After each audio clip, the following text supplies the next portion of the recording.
और चलिए शुरुआत करेंगे एक बड़ी खबर के साथ। राजधानी शिमला से मिल रही है, जहां की आईजीएमसी में 2 ब्लॉक्स बनाए जाएंगे। पेट स्कैन और सीटी स्कैन ब्लॉक का निर्माण होगा।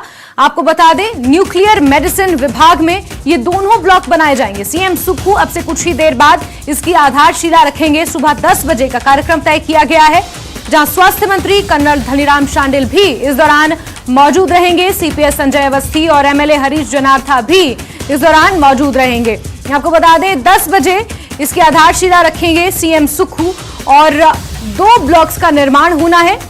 न्यूक्लियर मेडिसिन विभाग में ये दोनों ब्लॉक बनाए जाएंगे। पेट स्कैन और सीटी स्कैन के लिए 2 ब्लॉक्स अलग से बनाए जाएंगे। इनका निर्माण कार्य जल्द ही शुरू होगा, जिसकी आधारशिला आज सुबह 10 बजे सीएम सुक्खू रखेंगे। इस दौरान स्वास्थ्य मंत्री डॉक्टर धनीराम शांडिल मौजूद रहेंगे। सीपीएस संजय अवस्थी और विधायक हरीश जनार्था सीएम सुक्खू के साथ नजर आएंगे।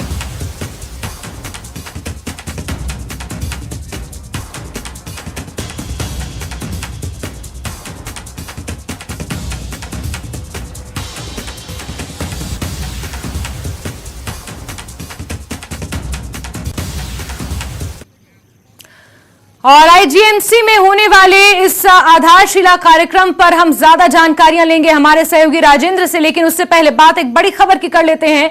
राहुल गांधी के समर्थन में कांग्रेस लगातार हल्ला बोल रही है।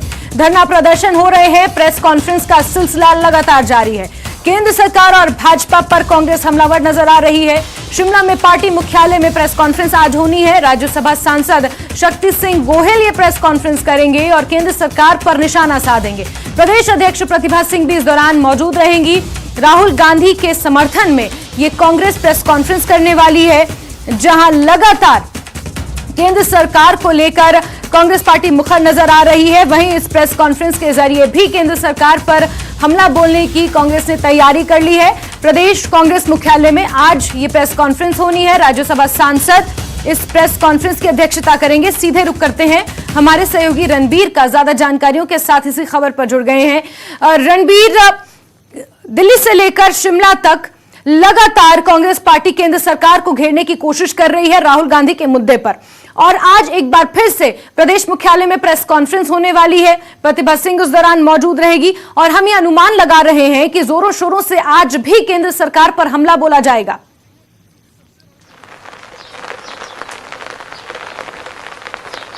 जी हाँ, देखिए, राहुल गांधी के मुद्दे पर जिस तरह से कांग्रेस पूरे देश में हमलावर है, यहाँ पर ये स्ट्रेटेजी है कांग्रेस की। जो जानकारी हम तक पहुंची है कि पूरा 1 महीना यानी 22 अप्रैल तक ये धरने प्रदर्शन जो है जारी रहेंगे। देखिए, म्याद भी 22 अप्रैल की है राहुल गांधी को जो है। उसके बाद अगर वो ऊपरी अदालत में अपील नहीं करते हैं तब उन्हें जेल जाना पड़ेगा। लेकिन यहाँ पर एक मौका है कांग्रेस के पास कि किस तरह से केंद्र सरकार के खिलाफ, भाजपा के खिलाफ हल्ला बोलना है। तो बड़े बड़े नेताओं की यहाँ पर प्रेस कॉन्फ्रेंस रखी जा रही है हर राज्य में। उसी के तहत यहाँ आज राजधानी शिमला में जो शक्ति सिंह गोहिल है, राज्यसभा सांसद है, वो कांग्रेस के एआईसीसी के राष्ट्रीय प्रवक्ता भी है, तो वो यहाँ पर जो है प्रेस कॉन्फ्रेंस करेंगे। एक प्रेस कॉन्फ्रेंस ऊना में है। कुलदीप कुमार जो राष्ट्रीय प्रवक्ता है वो प्रेस कॉन्फ्रेंस कर हल्ला बोलेंगे। विधायक राजेंद्र राणा हमीरपुर में रहेंगे, वो भी इस मसले पर केंद्र सरकार को घेरेंगे। और जब प्रदर्शन की जहां तक बात है, धर्मशाला में आज प्रदर्शन रखा गया है। कैबिनेट मंत्री चंद्र कुमार उसमें शामिल होंगे। तो ये अब हिस्सा है किस तरह से कांग्रेस की स्ट्रैटेजी का। और बिलासपुर से भी सूचना यही है कि जो पूर्व में मंत्री रहे हैं रामलाल ठाकुर, वो आज प्रेस कॉन्फ्रेंस कर हल्ला करेंगे। देखिए, जिस तरह से देश विदेश से राहुल गांधी के समर्थन में कुछ आवाजें निकल कर आ रही है, समर्थन भी मिल रहा है कांग्रेस पार्टी को और विपक्षी दल सारे एकजुट नजर आ रहे हैं। तो पूरी तरह से दबाव यहाँ पर कांग्रेस बनाना चाहती है और इस मुद्दे पर एक आम जन की जो है वो चाहता है कि आम जन का ध्यान आकर्षित किया जाए, सहानुभूति कांग्रेस को मिले और पूरी तरह से राजनीतिक आधार पर इस फैसले को देखा जा रहा है। तो कांग्रेस पूरी तरह से स्पष्ट है। अब वो न केवल सड़क पर उतरेगी, संसद में घेराव चल रहा है, एक स्ट्रेटेजी बनाई जा रही है और प्रेस कॉन्फ्रेंस के जरिए भी लगातार हमला कांग्रेस कर रही है। जैस्मिन, बिल्कुल रणबीर, लेकिन इस बीच एक बड़ा सवाल ये खड़ा होता है कि राहुल गांधी ने अभी तक न्यायालय का रुख नहीं किया है और सड़कों पर उतरकर जिस तरीके से सहानुभूति बटोरने का काम किया जा रहा है, कहीं ना कहीं कांग्रेस पार्टी की ये रणनीति 2024 के लोकसभा चुनावों के मद्देनजर काफी अहम नजर आ रही है। आज प्रेस कॉन्फ्रेंस होनी है, किस तरीके से केंद्र सरकार पर हमला बोला जाएगा, रणबीर नजर आप बना के रखिए। फिलहाल के लिए आपका बहुत बहुत शुक्रिया।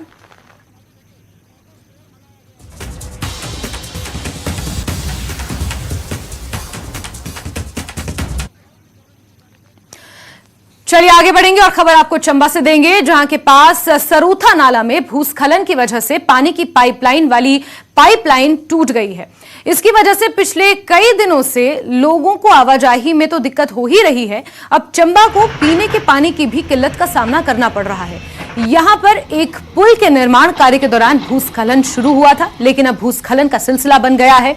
जहां पर यह भूस्खलन हो रहा है उसके बिल्कुल ऊपर एक गांव भी बसा हुआ है, जिससे बड़े हादसे को खतरा भी बन गया है। लोगों ने सरकार से भूस्खलन का जल्द से जल्द समाधान निकालने की मांग भी की है। सर, ये जो सरोथा घाट है ना, काफी दिनों से प्रॉब्लम चल रही है। यहाँ पे क्या बोलते हैं, पानी की पाइपें भी टूट जाती है आए दिन और लोगों को समस्या का सामना करना पड़ रहा है और ये गाड़ियाँ अब बाधित होती हैं। तो हम प्रशासन से रिक्वेस्ट करते हैं कि जल्द से जल्द ये इसका निदान किया जाए। रोज़ डेली गाल लगी गई है, जिसके कारण जो गांव के लोग हैं, जो बीमार हैं बेचारे, उनको बड़ी दुविधा हो रही है। मैं सरकार से प्रार्थना करता हूँ कि इसका जल्द से जल्द हल निकाला जाए। हाँ, ये पिछले कल जल शक्ति विभाग की शहर की जो पाइपलाइन थी 10 इंच और 8 इंच की, उसमें से 8 इंच की जो लाइन थी वो ब्रेक हुई थी। लेकिन आज पूरा दिन पूरी मुशक्क़त के बाद ये पानी जो है अब हमने चला दिया है। अभी थोड़ी चलिए आगे बढ़ेंगे और बात मौसम की करते हैं, जहां पूरे हिमाचल में बारिश और ओलावृष्टि का सिलसिला जारी है, जिसको लेकर अब ऑरेंज अलर्ट जारी कर दिया गया है। वेस्टर्न डिस्टर्बेंसेस एक बार फिर से सक्रिय हो गई है। कांगड़ा समेत पूरे हिमाचल के लिए ये ऑरेंज अलर्ट जारी किया गया है। मध्यम ऊंचाई वाले इलाकों में बारिश और ओलावृष्टि होगी, वहीं अधिकतम ऊंचाई वाले इलाकों में बर्फबारी के आसार मौसम विभाग ने जताए हैं। मौसम विज्ञान से अगले 7 दिन का प्री बुलेटिन जारी किया गया है। आगामी 6 दिन मौसम बदला रहेगा। कल भी बारिश, ओलावृष्टि और बर्फबारी का येलो अलर्ट जारी किया गया है। वहीं 2 अप्रैल को थोड़ी कम बारिश हो सकती है। 3 मार्च को फिर से भारी बारिश और ओलावृष्टि के आसार हैं। ओलावृष्टि से किसान, बागवान परेशान नजर आ रहे हैं। सीधे रुक करते हैं हमारे सहयोगी रणबीर का ज्यादा जानकारी के लिए हमें जुड़ गए हैं। रणबीर, एक बार फिर से मौसम का मिजाज बदल गया है और अगले 1 सप्ताह के लिए मौसम विज्ञान केंद्र ने जो अनुमान लगाया है उसके मुताबिक लगातार बारिश और ओलावृष्टि और ऊंचाई वाले इलाकों में बर्फबारी होगी। सबसे ज्यादा चिंता इस मौसम में बढ़ गई है किसानों और बागवानों की। राजेंद्र जी। रणबीर,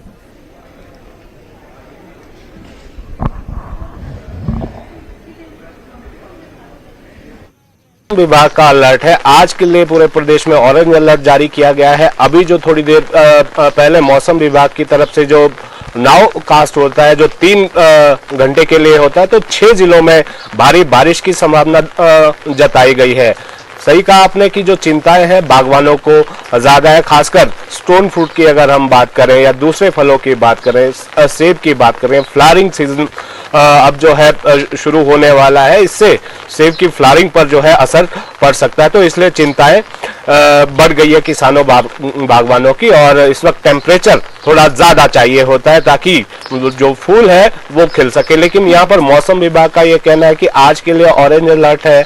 अगले कल की अगर हम बात करें 1 अप्रैल को, कुछ हिस्सों में तो मौसम साफ रहने की संभावना है, लेकिन अधिकतर इलाके वहां के लिए ऑरेंज अलर्ट जारी किया गया है। देखिए, बर्फबारी की जहां तक बात है, पिछले कल हमने देखा कि लाहौल घाटी में किस तरह से जो अत्यधिक ऊंचाई वाले स्थान है, जिसमें चंद्रा घाटी है, शिंकुला है, कुंजुम दरा है, रोहतांग में बर्फ गिरी है, तो ये संभावना आज भी जताई गई है। जो अत्यधिक ऊंचाई वाले इलाके हैं वहां पर बर्फबारी हो सकती है। जो 6 जिलों के अभी जिक्र है जहां पर भारी बारिश की संभावना जताई गई है, उसमें लाहौल स्पीति के साथ किन्नौर जिला भी है, शिमला है, मंडी है, कांगड़ा जिला इसमें है और चंबा जिले में बारिश जताई गई है। तो साथ में एडवाइजरी भी ये जारी की गई है, जिस तरह से अत्यधिक ऊंचाई वाले स्थानों पर ट्रैकिंग के लिए लोग जाते हैं तो उन्हें वहां जाने की मनाही की गई है। कई स्थानों पर फिसलन हो सकती है, ऊंचाई वाले स्थानों पर जहां हल्की फुल्की बर्फबारी हो रही है और विजिबिलिटी भी कम हो सकती है। तो ये चेतावनी मौसम विभाग की तरफ से जारी की गई है। हालांकि जिस तरह से हमने देखा है इस बार सर्दियों के महीने में हिमाचल में जो बारिश हुआ करती थी, बर्फबारी होती थी, वो औसत से थोड़ा नीचे है। तो यूं कहा जा सकता है कि मौसम शिफ्ट हो रहा है, ग्लोबल वार्मिंग का असर इसे बताया जा रहा है। लेकिन यहाँ पर लगातार जो पश्चिमी विक्षोभ है वो सक्रिय है और हम देख रहे हैं कि यहाँ राजधानी शिमला की भी बात करें, सुबह से ही बारिश का ये दौर लगातार जारी है, जिस तरह का फोरकास्ट मौसम विभाग का भी है।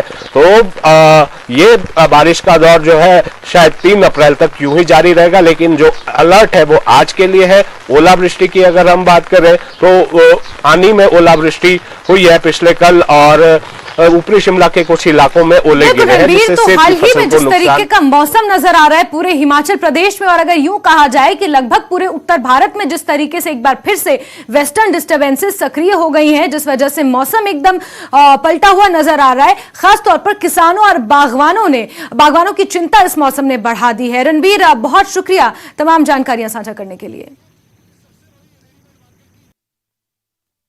चलिए ब्रेक के बाद बात करेंगे एक और अहम खबर की। आज आईजीएमसी में 2 नए ब्लॉक्स का शिलान्यास करेंगे सीएम सुक्खू और इस दौरान स्वास्थ्य मंत्री डॉक्टर धनीराम शांडिल भी मौजूद रहेंगे, सीपीएस संजय अवस्थी भी इस दौरान मौजूद रहेंगे। इसके अलावा विधायक हरीश जनार्था भी आईजीएमसी में इस शिलान्यास समारोह में शामिल होंगे। 10 बजे का कार्यक्रम तय किया गया है, जहां पेट स्कैन और सिटी स्कैन के लिए 2 नए ब्लॉक्स बनाए जाएंगे। और हमारे सहयोगी राजेंद्र इसी खबर पर ज्यादा जानकारियों के साथ जुड़ गए हैं। राजेंद्र, हाल ही में ओपीडी की एक नई बिल्डिंग यहां पर बनकर तैयार हुई थी और आज पेट स्कैन और सिटी स्कैन के लिए 2 नए ब्लॉक्स बनाने की आधारशिला रखी जाएगी। आईजीएमसी को एक विस्तारित रूप देने की कोशिश यहां पर नजर आ रही है। किस तरीके से आज कार्यक्रम रहने वाला है, क्या कुछ मुख्य जानकारियां इस पूरे खबर को लेकर मिल पाई हैं? राजेंद्र। जैस्मिन, इस वक्त हम शिमला के आईजीएमसी में ऑडिटोरियम में इस वक्त हम मौजूद हैं, जहां पर ये कार्यक्रम शुरू होने वाला है। कुछ देर में मुख्यमंत्री सुखविंदर सिंह सुक्खू यहां पर पहुंचेंगे और उनके साथ स्वास्थ्य मंत्री और पूरा स्वास्थ्य विभाग का अमला यहां पर मौजूद रहेगा और स्थानीय पॉलिटिशियन, विधायक, सभी लोग यहां पर मौजूद रहेंगे। एक कोशिश की जा रही है पिछले लंबे समय से कि आईजीएमसी का आधुनिकीकरण किया जाए किसी न किसी प्रकार से। फिर चाहे वो नया ओपीडी ब्लॉक जो हमने देखा उसकी शुरुआत पिछले दिनों हुई, इसके अलावा ट्रॉमा सेंटर को अपडेट किया जा रहा है। और एक बात मुख्यमंत्री ने सत्ता संभालते ही कही थी कि धीरे धीरे रोबोटिक सर्जरी की तरफ और आधुनिक तकनीकों का प्रयोग करने की कोशिश करेंगे स्वास्थ्य के क्षेत्र में। 5G को लाएंगे, जिसके लिए जियो के साथ एग्रीमेंट की प्रोसेस चली हुई है और उम्मीद है कि आने वाले दिनों में जियो के साथ जो एग्रीमेंट है वो सिरे चढ़ जाएगा और उसकी सहायता से फिर आईजीएमसी के जो यहाँ पर स्वास्थ्य सेवाएं इनको अपडेट किया जा सकेगा। और उसी का एक नमूना आज हम यहाँ पर देखेंगे। कुछ देर में मुख्यमंत्री यहाँ पहुंचेंगे और पैट स्कैन की जो मांग लंबे समय से हिमाचल प्रदेश में की जा रही थी, उसको अब लग रहा है कि शुरुआत उसकी हो सकेगी, क्योंकि नए भवन का शिलान्यास आज होगा। इसके अलावा मेडिसिन विभाग, जो न्यूक्लियर मेडिसिन विभाग है, उसके भवन का शिलान्यास होगा। तो एक कदम, जो पहला कदम है वो शुरू हो गया है, वो आज मुख्यमंत्री रख देंगे पैट स्कैन को लेकर, क्योंकि दिक्कतें लगातार हिमाचल प्रदेश के मरीजों को आ रही थी। पड़ोसी राज्य, चाहे फिर हरियाणा से जाना पड़ता है या चंडीगढ़, अधिकांश मरीज यहाँ से जाते हैं पैट स्कैन के लिए, उनकी दिक्कतें दूर हो जाएगी। क्योंकि एक तो पेशेंट के साथ जाना, ट्रैवलिंग करना और फिर वहां पर रहना, वहां पर टेस्ट कराना, तमाम दिक्कतें पेशेंट्स को झेलनी पड़ती थी। उसकी अब लग रहा है जब ये भवन बनकर तैयार हो जाएगा तो एक बड़ी राहत हिमाचल प्रदेश के लोगों को मिल सकेगी। और एक जो कोशिश हिमाचल सरकार जिस दिशा में आगे बढ़ने की कर रही है, अपडेट करने की सारी मेडिसिन व्यवस्था को, और धीरे धीरे जो न्यूक्लियर मेडिसिन है उसकी तरफ जाने की और जो आधुनिक तकनीक के सहारे आगे बढ़ने की, उसको हम कह सकते हैं कि आज ये फर्स्ट स्टेप होगा। और जैसा कि मुख्यमंत्री ने कहा भी है कि जैसे जैसी तकनीक विश्व में अपडेट हो रही है, हिमाचल प्रदेश भी कोशिश करेगा कि हमारी जो स्वास्थ्य सुविधाएं हैं उनको अपडेट किया जाए। हालांकि जो दिक्कतें इस वक्त सरकार के सामने है, सबसे बड़ी चुनौती है वो विशेषज्ञ डॉक्टर्स की की चुनौती है। लगभग हर अस्पताल में विशेषज्ञ डॉक्टर्स को लेकर कमी है, पद रिक्त चल रहे हैं और विधानसभा में भी हमने देखा लगातार ये इशू उठ रहा था, विधायक लगातार ये इशू उठा रहे थे। हालांकि और भी जो छोटी छोटी दिक्कतें हैं वो प्रदेश की सामने, प्रदेश सरकार के सामने है, स्वास्थ्य विभाग के सामने है, लेकिन अपडेट करने की एक जो बात है, नई विश्व स्तरीय मशीनें लाने की जो बात है, उस दिशा में एक शुरुआत हम देख सकते हैं। ये यहाँ पर है और ऑडिटोरियम में है आप। बिल्कुल राजेंद्र, इसमें कोई दो राय नहीं है जी। बिल्कुल बिल्कुल राजेंद्र, आपके पीछे हम देख सकते हैं तैयारियां जोरों शोरों पर है। अब से कुछ ही देर बाद सीएम सुक्खू यहां पहुंचेंगे तो आईजीएमसी के ऑडिटोरियम से हमारे सहयोगी राजेंद्र हमें ये तस्वीरें दिखा रहे हैं जहां न्यूक्लियर मेडिसिन विभाग में 2 नए ब्लॉक्स का शिलान्यास आज सीएम सुक्खू को करना है। और हिमाचल प्रदेश में 6 मेडिकल कॉलेज हैं और अब एम्स की सौगात भी हिमाचल प्रदेश को मिल गई है। इसी तरीके से स्वास्थ्य विभाग की, स्वास्थ्य की दृष्टि में हिमाचल प्रदेश को आधुनिकीकरण की ओर ले जाने का काम शुरू हो रहा है, उसका शिलान्यास आज यहां किया जाएगा। राजेंद्र, नजर आप बना के रखिए। बहुत शुक्रिया तमाम जानकारियों के लिए। चलिए आगे बढ़ेंगे और हिमाचल में कोरोना संक्रमण के मामले बढ़ते नजर आ रहे हैं। एक्टिव मामलों की संख्या 800 के पार पहुंच चुकी है। कोरोना प्रोटोकॉल्स का पालन करने की सभी से अपील की जा रही है। सीएम और स्वास्थ्य मंत्री ने सभी से अपील की है। अलर्ट मोड पर पूरा स्वास्थ्य विभाग नजर आ रहा है। कोरोना गाइडलाइंस के पालन में भी सख्ती की तैयारी है। तो बड़ी खबर आपको बता दें, धीरे धीरे कोरोना एक बार फिर से प्रदेश में पैर पसारने लगा है। 800 के पार एक्टिव केसेस की संख्या पहुंच गई है और इसी के मद्देनजर पूरा स्वास्थ्य विभाग एक्टिव मोड पर नजर आ गया है और अलर्ट जारी कर दिया गया है। कोरोना गाइडलाइंस के पालन की भी यहां पर अपील की जा रही है। दिशा निर्देश भी स्वास्थ्य मंत्री द्वारा दिए गए हैं।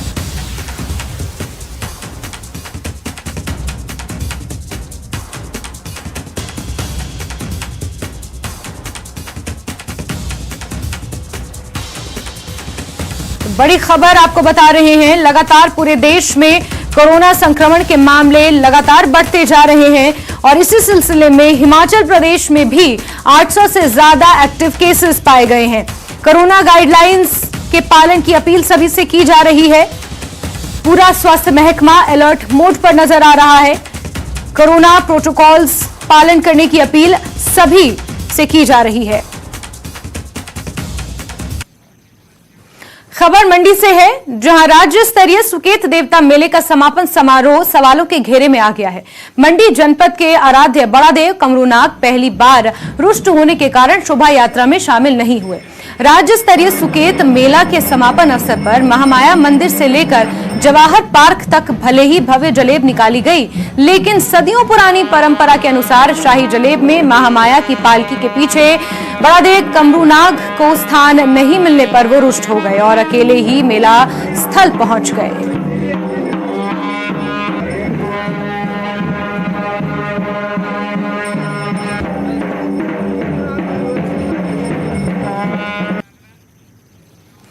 वहीं ऊना में शक्तिपीठ छिन्नमस्तिका धाम चिंतपूर्णी में चैत्र नवरात्रे मेले के दौरान 2 दिवसीय भजन संध्या का आयोजन किया गया, जिसमें दूसरे दिन पंजाबी गायक मास्टर सलीम ने मां की भेंटों से श्रद्धालुओं को झूमने पर मजबूर कर दिया। इस मौके पर मुख्य संसदीय सचिव आशीष पटेल ने बतौर मुख्य अतिथि शिरकत की। हालांकि इस कार्यक्रम में सीएम सुक्खू और डिप्टी सीएम मुकेश अग्निहोत्री को भी शामिल होना था, लेकिन दोनों नेताओं का दौरा रद्द हो गया।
और इसी के साथ नमस्ते हिमाचल में अभी के लिए बस इतना ही, लेकिन हिमाचल प्रदेश की तमाम महत्वपूर्ण खबरों को जानने के लिए आप जुड़े रहिए न्यूज़ 18 JKLH के साथ। नमस्कार।